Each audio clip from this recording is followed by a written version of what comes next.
Assalamualaikum warahmatullahi wabarakatuh. Selamat datang kembali di channel Nunu dan Fafa. Masih tentang gunung dan hutan. Di episode kali ini, aku akan menceritakan tentang pengalamanku bersama mereka di sana. Kejadian ini terjadi sekitar 4 tahun yang lalu. Pada masa-masa pendidikan di Klatsar. Ya, karena aku mengikuti ekstrakurikuler pecinta alam, mau tidak mau, pada akhir tahun pelajaran, aku mengikuti di Klatsar. Aku membayangkan bahwa ini adalah mendaki gunung yang paling menyenangkan, seperti camping ceria. Namun, realitanya jauh dari semua itu. Aku tidak akan menceritakan tentang kegiatan di Klatsar. Di sini, aku akan membahas tentang kejadian di mana aku melihat mereka untuk pertama kali. Pada saat awal mengikuti di Klatsar, aku tidak memiliki feeling kemanapun. Bahkan untuk memikirkan mereka yang tak kasat mata. Untuk apa? Memikirkan diriku saja mengikuti di Klatsar ini sangat berat. Kejadian ini terjadi pada hari terakhir aku mengikuti di Klatsar. 1 hari sebelum kejadian itu berlangsung, tepat pukul 10 malam, kakak seniorku bilang, ini sudah waktunya tidur. Kembali ke bivak dan tidur. Karena kondisi tidak memungkinkan, regu kami memilih untuk tidak tidur. Karena pasti saja para senior akan membangunkan kami tengah malam. Dan ternyata benar. Mereka membangunkan kami. Sekitar pukul 12 malam. Setelah dibangunkan, kami diminta untuk pergi ke lahan yang lebih luas. Kami sebut itu lapangan. Di sana sudah banyak kakak-kakak senior yang menunggu. Dengan kemerlipnya lampu senter yang menyala, membuat pandangan kami begitu silau. Bayangkan saja, jam 12 malam berada di tengah hutan. Dengan kaki yang meraba-raba jalan, perlahan-lahan kami sampai. Di sana ternyata akan dilakukan evaluasi oleh kakak senior kami. Karena banyak sekali kesalahan yang terjadi, akhirnya kami mendapatkan evaluasi yang begitu banyak. Kami berdiri dengan tegap, dengan sedikit rasa lapar dan haus, ngantuk yang begitu berat. Dan rasanya lutut ini tidak mampu menopang badannya sendiri. Ya, kami begitu lelah. Perkataan demi perkataan mulai bermunculan. Mereka mulai mengevaluasi kami. Mungkin sekitar pukul 2 malam. Aku tidak tahu. Karena hanya ketua regu yang menggunakan jam tangan. Dari banyaknya perkataan yang kudengar, jujur, aku tidak bisa melihat wajah-wajah seniorku yang ada di hadapanku. Karena lampu-lampu senter itu membuat mataku silau. Namun, ada yang mencuri perhatian dari sebelah kanan. Saat mendengarkan evaluasi tersebut, pandanganku terarahkan ke sebelah kanan. Aku melihat ada semak-semak. Di sana juga ada batu yang besar. Mungkin lebarnya 1,5 meter. Tidak begitu tinggi, mungkin 2 meter. Tapi bukan batu itu yang aku bicarakan. Di sana aku melihat ada anak kecil.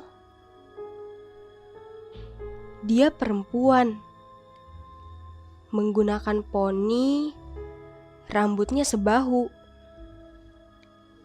Tidak, mungkin sepunggung. Rambutnya lurus. Dia menggunakan dress di atas lutut. Bajunya warna putih. Saat aku lirik, dia sedang bermain. Seperti mengejar kunang-kunang atau bahkan kupu-kupu. Aku lupa. Lalu aku mengarahkan pandanganku ke depan lagi, mendengarkan seniorku berbicara. Tapi aku penasaran. Akhirnya aku melirik lagi ke sebelah kananku, dan aku masih melihat di sana ada sosok anak kecil yang tadi kusebutkan ciri-cirinya. Dia masih bermain. Tapi di tengah hutan seperti ini, mengapa ada anak kecil berlari-lari tengah malam? Di mana keluarganya? Aku mulai berpikir, apakah dia manusia? Lagi-lagi seniorku membentak. Mau tidak mau, ku kembalikan arah wajahku ke depan. Dan ternyata lagi-lagi anak itu mencuri pandanganku. Aku menengokkan kepalaku lagi ke kanan. Setelah itu, aku heran. Anak itu tetap bermain, berlari-lari di sekitar batu, seperti sedang mengejar kunang-kunang atau kupu-kupu. Akhirnya, aku terus memperhatikan anak itu. Aku coba memfokuskan mataku lebih tajam. Saat lama-lama kulihat gerak-geriknya, dia tetap berlarian. Aku mulai berpikir bahwa dia bukan manusia, karena tidak wajar jika anak kecil bermain tengah malam seperti ini. Lalu aku mencoba yakin bahwa dia bukan manusia.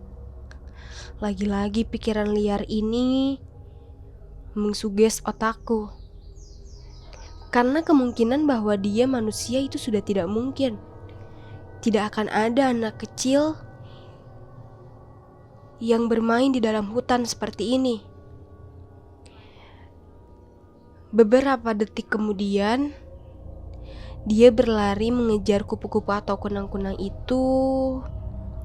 Lalu dia hilang. Dia masuk ke dalam batu. Aku tidak percaya. Ya, aku tidak percaya. Tapi itulah yang aku lihat. Anak kecil menggunakan dress berwarna putih, berambut sepunggung yang lari-lari di hadapanku tadi. Dia masuk ke dalam batu. Ini tidak mungkin.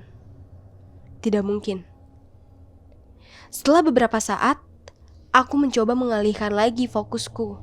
Aku mendengarkan evaluasi dari seniorku. Namun, dari ujung ekor mataku, aku melihat bahwa anak tadi keluar dari sebuah batu. Aneh. Apakah ini halusinasi? Aku berbisik kepada teman di pinggirku. Aku bilang, "Lihat, di sana ada anak kecil. Lari-lari, tapi masuk ke batu." Lalu temanku bilang, "Lihat ke depan, nanti dimarahin senior." Tapi ketakutanku oleh senior kalah dengan rasa penasaranku akan anak itu. Ku tengok lagi sebelah kananku. Ternyata benar, dia bukan manusia. Dia berlarian, masuk ke dalam batu, keluar, lalu masuk kembali, keluar lagi berlarian, lalu masuk kembali. Aku sadar bahwa dia bukan manusia.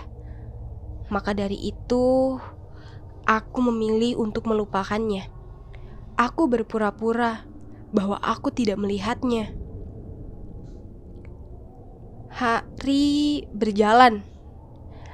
Begitu juga dengan jam. Waktu terus berjalan. Tidak terasa, sudah terdengar azan, meskipun samar-samar. Aku ingat bahwa ini adalah azan awal. Mungkin ini pukul 3 subuh. Seniorku membolehkan kami untuk duduk dan beristirahat. Setelah berdiri beberapa jam, kami memilih untuk tidur terlentang di tanah. Aku melihat banyak bintang di langit. Lalu aku bisikan ke salah satu temanku yang ada di pinggirku. Aku bilang, "Lihat, ada bintang di langit."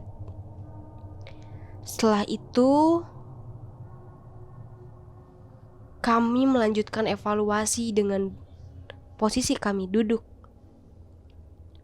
Sekitar pukul 5 subuh, evaluasi selesai. Kami melanjutkan kegiatan dengan sholat subuh berjamaah. Tepat pada pagi hari, kami memilih untuk mencari air karena persediaan air kami habis. Kami mengumpulkan embun-embun yang ada di tumbuhan untuk kami minum. Setetes demi setetes, itu sangat berharga.